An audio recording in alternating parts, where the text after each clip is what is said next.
तुम लाख देख लो बार्सिलोना को या रियल मैड्रिड को चैंपियंस लीग के मुकाबलों में, या फिर तुम यहां पर एक्साइटिंग फिक्चर्स के तौर पे पीएसजी वर्सेस लिवरपूल देख लो, लेकिन वो जो सोल सेटिस्फाइंग फीलिंग होती है ना, वो अपनी टीम को देखकर ही आती है। हालांकि अभी बहुत लंबे टाइम से यूनाइटेड ने हमें ऐसे गेम्स दिए नहीं थे जहां पर हम कह सके कि नहीं भाई यूनाइटेड ने अपना काम कर दिया, लेकिन कल रात की रियल सोसिएदाद की परफॉर्मेंस ऐसी थी जिसको मैं बार बार देखना चाहूंगा, because every player, and I mean it, every player जो था फील्ड के ऊपर, उन सब ने अपना काम बखूबी तौर पे किया।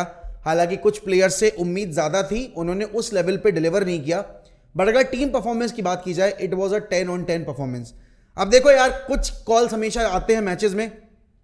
कल जैसे यूनाइटेड को जो पैट्रिक डोरगू वाली पेनल्टी मिली थी, वो डोरगू की, मतलब मैं बोलूंगा बड़प्पन है, उसका स्पोर्ट्समैनशिप है कि उसने मना कर दिया रेफरी से कि नहीं यार, मैं यहां पर, उसने पहले बॉल कैच की, उसने फिर मुझे कैच किया, तो that was not a penalty. आज की डेट में हम कितने प्लेयर्स ऐसे देखते हैं, that was very good to see. Ruben Amorim ने भी इस चीज को अप्रिशिएट किया, लेकिन उसने ये भी बोला कि अगर भाई स्कोर लाइन 0-0 होती, हम हार रहे होते, तो शायद मेरा ओपिनियन कुछ अलग होता। बट इट्स गुड टू सी यहाँ पर प्लेयर्स अभी भी अपने अंदर वो ह्यूमिलिटी रखे हुए हैं। एंड हाँ, कुछ ऐसे एग्जाम्पल्स यहाँ पर इस गेम को और ज्यादा ब्यूटीफुल बनाते हैं। लेकिन भाई देखो, एक चीज जो बार बार एक खिलाड़ी प्रूव करता हुआ आया है कि मैं इस टीम का बेस्ट प्लेयर हूं, और मैं शायद अगर इस टीम में ना रहूं तो ये टीम कहीं स्टैंड नहीं करती, और उस प्लेयर का नाम है ब्रूनो फर्नांडिस। लोगों को इजी टारगेट के तौर पे हमेशा ब्रूनो फर्नांडिस मिल जाता है। क्यों? Because Bruno Fernandes is somebody जो हमेशा हेडलाइंस कैच करता है। वो बंदा आपको लीड कर रहा है, बाय एन एग्जाम्पल लीड कर रहा है। वो बंदा आपके लिए पिछले 5 सालों में सबसे कंसिस्टेंट प्लेयर रहा है। एंड मोस्ट इंपॉर्टेंटली, उस बंदे को देखकर लगता है कि हाँ भाई, आज भी यूनाइटेड के प्लेयर्स में पैशन जिंदा है। सबसे पहले तो मैं वीडियो शुरू करने से पहले आप लोगों को होली की मुबारकबाद देना चाहूंगा। सभी लोगों को, जितने भी लोग यहां पर हमारी इस वीडियो को देख रहे हैं, सभी लोगों को होली की बहुत शुभकामनाएं। आई होप आपका ये त्यौहार और आने वाला जितना भी टाइम है सब बहुत अच्छे से बीते, और यूनाइटेड का भी जो टाइम है वो सुधर जाए। बाकी आप इस वीडियो को लाइक जरूर करिएगा, क्योंकि जितने ज्यादा लाइक्स होंगे उतनी ज्यादा रीच बढ़ेगी आपके इस वीडियो की और चैनल की। And please make sure that you are commenting on every video that we upload. बाकी चलो मुद्दे पे आते हैं। देखो, कल का गेम जब शुरू हुआ था, उससे पहले तक फीलिंग ये थी कि यूनाइटेड की, क्योंकि कंसिस्टेंसी की अगर बात की जाए तो परफॉर्मेंसेस नहीं आए कंसिस्टेंट बेसिस पर, और इसीलिए डर था इस बात का कि अरे यार, जो स्पेनिश टीम्स के अगेंस्ट रिकॉर्ड है, उस रिकॉर्ड को अगर मद्देनजर रखें तो क्या यूनाइटेड यहाँ पे सर्वाइव कर भी पाएगी। लेकिन गेम शुरू होता है और जो वर्स्ट पॉसिबल स्टार्ट था वो हो जाता है। यूनाइटेड पेनल्टी दे देती है, और कायदे में वो पेनल्टी थी नहीं। जैसे डोरगू वाली पेनल्टी की बात हम कर रहे हैं, ऐसे ही ये पहली पेनल्टी नहीं थी, बट यहां पर रेफरी ने वो पेनल्टी दे दी। अनफॉर्चुनेट था मैथायस de Ligt के लिए, लेकिन उसके तुरंत बाद यहां पर यूनाइटेड को पेनल्टी मिलती है, जहां पर रैस्मस हॉयलैंड को ब्रूनो ने बॉल फीड की, एंड पीछे से उनके डिफेंडर्स ने यहां पर आपके हॉयलैंड के ऊपर चैलेंज दिया। उसके बाद United never look back, and second half में it was sheer domination from Manchester United. 4 का XG और 4 का XG सेटिस्फाई किया यहां पर। Garnacho was superb. Zirkzee, I have to appreciate भाई, इस टीम को देखकर आपको पता लग रहा है कि रूबन एमरिम के सिस्टम में ऐसे प्लेयर्स होने कितने जरूरी हैं जो कि सिस्टम को इफेक्टिव बनाए। कल Zirkzee was not playing as a number 9, he was playing behind the striker, he was playing as a second striker और शेडो स्ट्राइकर। एंड उसने जिस तरीके से कल गेम कंट्रोल किया है भाई, उफ। मैंने बहुत सारे प्लेयर्स इस हाइट पे देखे हैं, लेकिन इतना एजाइल प्लेयर इस हाइट के साथ मैंने नहीं देखा है। And Zirkzee certainly that guy. But हाँ, एक चीज जरूर है, ज़र्क्ज़ी को अपनी फिनिशिंग इंप्रूव करनी पड़ेगी, वरना जो गोल एक्सपेक्टेशंस हैं एंड हमारे पास जो लैक ऑफ गोल स्कोरर्स हैं, उसके चलते हम सफर करते ही रहेंगे। अब देखो, आपको ये मानना पड़ेगा कि यूनाइटेड इस पॉइंट ऑफ टाइम पे जीती है गेम, लेकिन एक चीज की कमी रह गई, और वो था रैस्मस हॉयलैंड का गोल। And Hojlund was in position once और ट्वाइस, लेकिन यस, उसने यहां पर 2 अपने लिए असिस्ट रजिस्टर किए हैं।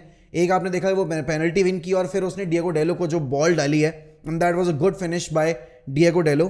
कॉन्फिडेंस की बात है, एक प्लेयर जब शॉर्ट ऑन कॉन्फिडेंस होता है तो उसका एक पास यहां पर गलत जाता है, और जब टीममेट्स, और आपको ये देख के पता लग रहा है कि how much the players, every player wants Hojlund to be successful, क्योंकि हर कोई यहां पर अब हॉयलैंड को ढूंढने की कोशिश कर रहा है। हर कोई यहां पर हॉयलैंड के उस असिस्ट के बाद जिस तरीके से उसको सेलिब्रेट कर रहा था, वो दिख रहा है। The team really wants Hojlund to deliver, and Bruno ने पोस्ट मैच में उसकी तारीफ भी की है, good on Bruno's part. And जो लोग बोलते हैं Bruno is not a leader, you have to sit and watch Manchester United play, तब आपको समझ में आएगा कि ब्रूनो फर्नांडिस लीडर है या नहीं है। अगर आप बात करोगे यहाँ पर आपके बाकी प्लेयर्स की, जैसे कि मथाइस जिलिट की बात की जाए, I think he was superb. उस बंदे ने वो पेनल्टी के अलावा बाकी सब कुछ सही किया। अगर आप माजरूई की बात करोगे, माजरूई वाज मिंट। अगर आप यहाँ पर एडन हेवन की बात करोगे, लोग कहेंगे हाँ थोड़ा सा स्ट्रगल करता हुआ दिखाई दिया, बट ये सोचो भाई उसका डेब्यू गेम था, वो भी यूरोप में, और वो भी नॉकआउट फिक्चर, और वो भी सेकंड लेग। ऑब्वियस सी बात है यार, वो नर्वसनेस आनी ही थी, लेकिन उसने एज द गेम प्रोग्रेस अपने आप को बहुत इंप्रूव किया। And I am really Impress with the वे आपके एडन हेवन वाज प्लेइंग।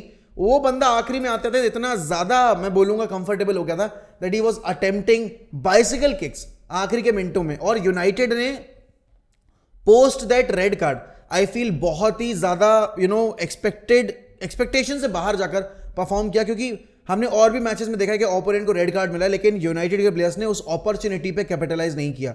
बात अगर है कि पैट्रिक डोरगू की, पैट्रिक डोरगू गेम बहुत अच्छा था, लेकिन कुछ चीजें हैं जो पैट्रिक डोरगू को विद गेम इंप्रूव करनी पड़ेंगी, और हम करते देखेंगे भी। एक तो पहले decision making in the final third, that's where he lacks. वो बंदा बॉल लेके कैरी करके जाता है, he has got super pace, physicality भी है, बट वो फाइनल थर्ड में किस टाइम पे पास रिलीज करना है और किसको पास रिलीज करना है, बस उस चीज की दिक्कत है। वरना कल पैट्रिक डोरगू का गेम यहाँ पर काफी शानदार था। अगर आप बात करोगे यहाँ पर डेलो के गेम की, तो डेलो was also very very good. बात अगर आप करोगे गर्नाचो की, सेकेंड हाफ में गर्नाचो came out with all guns blazing. And ना ऐसे गेम्स हैं जो गर्नाचो को यहां पर इंप्रूव करने में हेल्प करेंगे। एंड मैं एक चीज और बोलूंगा, गर्नाचो लेफ्ट हैंड साइड पे उतना इफेक्टिव नहीं है, लेकिन राइट हैंड साइड पे ही सुपर मैं बोलूंगा creative as well. And also यहां पर आपको बात माननी पड़ेगी कि थोड़ा लेवल हेडेड गेम खेलता है जब वो राइट हैंड साइड पे होता है। देखो इस वक्त पे हमारे लिए जरूरी है कि हम हर गेम को जीतें, लेकिन उसके साथ थोड़ा थोड़ा इंप्रूव करते चले, क्योंकि सीजन के एंड पे आके कम से कम हमारे पास एक आइडेंटिटी होगी और हमें पता होगा कौन से प्लेयर्स यहां पर खेलने हैं, कौन से प्लेयर्स नहीं खेलने हैं। बात अगर आप कैसेमीरो की करोगे, तो कैसेमीरो का ये तीसरा लगातार स्टार्ट था। And I have been really impressed with the way Casemiro has grabbed this opportunity. और हाँ, थोड़ा सा हेडेक अब देगा वो जब उगारते वापस आएगा।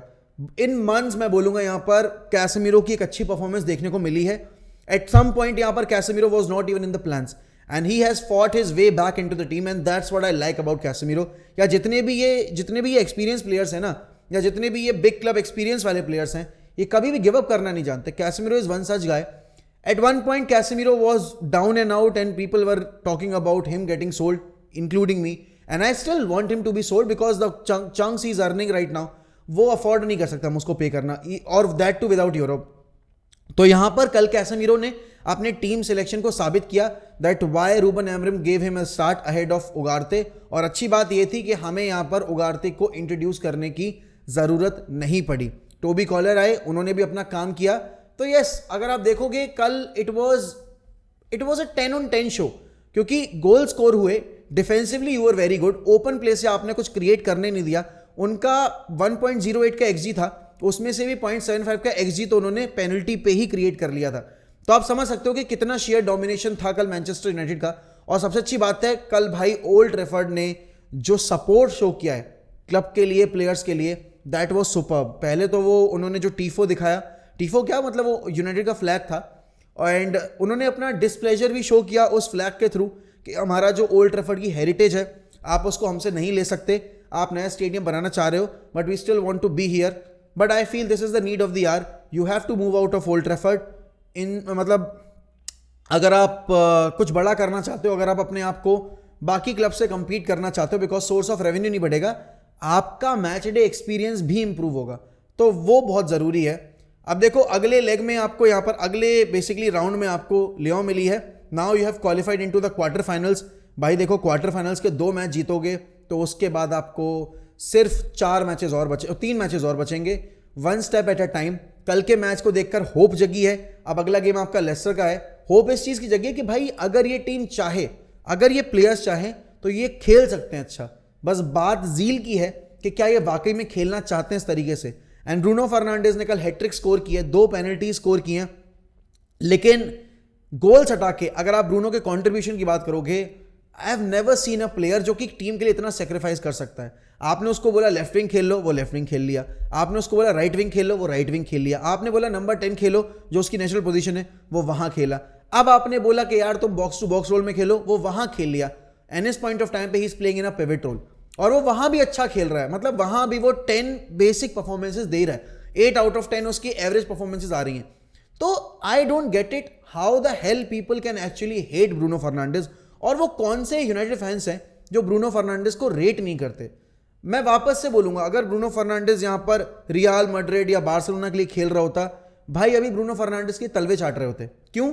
क्योंकि ऑब्वियस सी बात है, वो क्लब्स जो हैं N+ वो लगातार चैंपियंस लीग में खेल रहे हैं, और वहां पर एक चीज ये भी है ना कि सक्सेस के लिए आपको वेट नहीं करना पड़ता। Bruno Fernandes has been pretty unlucky, I know he is earning shit loads of wages, लेकिन आप ये तो मानोगे ना कि अगर ब्रूनो फर्नांडिस किसी और क्लब में होता, लेट्स से अगर वो मैन सिटी में होता, तो उसके पास अभी प्रीमियर लीग टाइटल्स की लाइन लगी होती। बट ये चीज है कि बिना ब्रूनो फर्नांडिस के यहां पर मैनचेस्टर यूनाइटेड के क्रिएटिव साइड पे हमें ज्यादा कुछ देखने को नहीं मिलता है। और रॉय कीन को कल एक बहुत बड़ा, एक बहुत अच्छा करारा तमाचा दिया है यहां पर। देखो, आपको प्लेयर पसंद हो ना पसंद हो, लेकिन आप उसके एफर्ट्स को डिस्कार्ड नहीं कर सकते, आप उसके कंट्रीब्यूशन को डिस्कार्ड नहीं कर सकते। आप यहां पर इस टीम से ब्रूनो निकालोगे and we might be in the relegation zone, and that is not an exaggerated opinion, वो एक फैक्ट है। आप स्टैट्स देखो ब्रूनो फर्नांडिस के, आपने उसको इतना पीछे खिला रखा है, but still he is delivering such crazy stats. तो भाई, credit where it's due, respect the man, respect his game play, and most importantly do not throw shit at him. आप यहां पर बात करोगे अब आने वाले फिक्चर लेस्टर की, तो लेस्टर देखो, अब हमें मैच ना सिर्फ जीतना है बल्कि एक स्टेटमेंट विक्ट्री भी देनी है। लेस्टर अभी ऑलरेडी इतना स्ट्रगल कर रही है, अगर हमने उनको हरा दिया तो फिर उनका रेलीगेशन का जो चांस है वो और ज़्यादा बढ़ जाएगा कि रेलीगेट हो ही जाएंगे वो। रूट के साथ इमोशनल जुड़ा हुआ है एंगल, लेकिन भाई जब आप सामने वाले खेमे में हो, जब आप राइवल टीम में, राइवल क्या मतलब, आप ओपोनेंट खेमे बैठे हुए हो, तो कोई दोस्ती कोई यारी नहीं। मैच से पहले दोस्ती आ रही है, मैच के बाद दोस्ती आ रही है। अच्छी बात यह है कि यूनाइटेड अब अपने सेट पीसेस पे भी इंप्रूव कर चुकी है, डिफेंसिवली भी इंप्रूव कर चुकी है और ऑफेंसिवली भी इंप्रूव कर चुकी है। मतलब अब ब्रूनो फर्नांडिस जब कॉर्नर्स डालते हैं तो वो फर्स्ट मैन क्लियर कर लेते हैं और अच्छे एरियाज में बॉल गिरती है। तो हर गेम के साथ यहां पर आपको इंप्रूवमेंट देखने को मिल रही है, एंड डेफिनेटली अगर आप रूबन एमरिम को उसके प्लेयर्स लाकर दोगे, he will for sure improve the club. तो अब डिसीजन भाई एमरिम के बाद अब इनियोस पे है कि वो किस लेवल तक जाकर आपके एमरिम को बैक करेंगे, विद और विदाउट यूरोप। हम यूरोपा लीग नहीं जीतेंगे, हमें यूरोप नहीं मिलेगा, तो क्या जब यूरोपा लीग नहीं मिलेगा तो इनियोस आपके रूबन एमरिम को बैक करेगी? करना चाहिए, लेकिन क्या करेगी, और अगर करती है तो किस लेवल तक करती है, वो देखने वाली बात होगी। बट हाँ, एक चीज मैं जरूर बोलूंगा भाई, कल बहुत टाइम के बाद यहां पर यूनाइटेड के मैच को देखकर खुशी हुई है। वरना अक्सर हम यहां पर जीत भले ही जाते हैं लेकिन परफॉर्मेंस देखकर खुशी नहीं होती है।